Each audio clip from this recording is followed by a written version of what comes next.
Hello D students, आज के short video में हम लोग जानेंगे the factors affecting vapour pressure.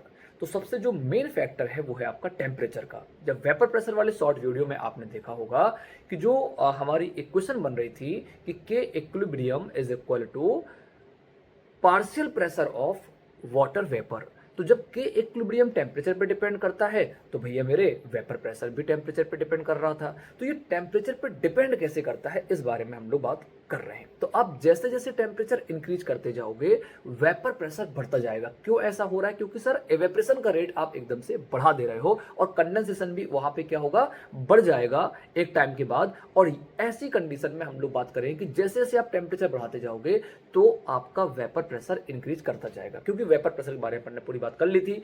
The pressure exerted on the surface of liquid at equilibrium at particular temperature is called the vapor pressure। ठीक बात है क्या? तो सर वो अब ये जो टेम्परेचर बढ़ाने से ये लीनियरली बढ़ रहा है या फिर ये नॉन लीनियरली बढ़ रहा है, तो इसके लिए क्लॉसियस-कैल्डेरॉन इक्वेशन के बारे में हम लोग समझते हैं। तो ये जो इक्वेशन है ये मुझे उसी फैक्टर के बारे में बता रहा है कि टेम्परेचर के इंक्रीज या डिक्रीज करने से वेपर प्रेशर में कैसे चेंजेस आपको दिखते हैं। तो ये जो इक्वेशन है यदि इसको ध्यान से आप देखेंगे तो इंडिकेट यहां पर कर रही है मेरे भाई कि आप जब इसका ग्राफ बनाओगे ना, P इज इक्वल टू क्या, तो वो E की पावर में आपका ये जो टर्म है राइट वाला वो आ जाएगा और ये ग्राफ आपका बन जाएगा एक्सपोनेंशियली इंक्रीजिंग का। तो वेपर प्रेशर वर्सेस टेम्परेचर जब आप ग्राफ बनाओगे तो ये एक्सपोनेंशियली इंक्रीजिंग वाला ग्राफ आपका बन रहा होगा।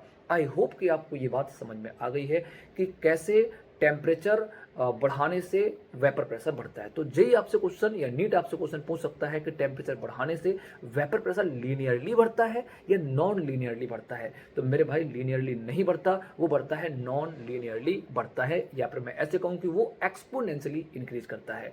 आई होप कि इस वीडियो में आपको ये वाला फैक्टर समझ में आ गया होगा। वन मोर फैक्टर जो इसको अफेक्ट करता है वो हमारा क्या है कि नेचर ऑफ जो सॉल्वेंट आपने लिया है उस पर भी डिपेंड करता है। मतलब उसके फोर्स ऑफ अट्रैक्शन, वो पोलर है नॉन पोलर है, ये सारी बातें डिपेंड करता है। भाई फोर्स ऑफ अट्रैक्शन जितना ज्यादा होगा तो वेपर का बनना उतना मुश्किल होगा, तो वेपर प्रेशर उतना कम होगा। तो आप कहोगे सर कि force of attraction vapour pressure के इनवर्सली प्रोपोर्शनल होता है। आई होप कि ये भी आपको बात समझ में आ गई होगी। और वेपर प्रेशर बॉइलिंग पॉइंट के भी इनवर्सली प्रोपोर्शनल होता है।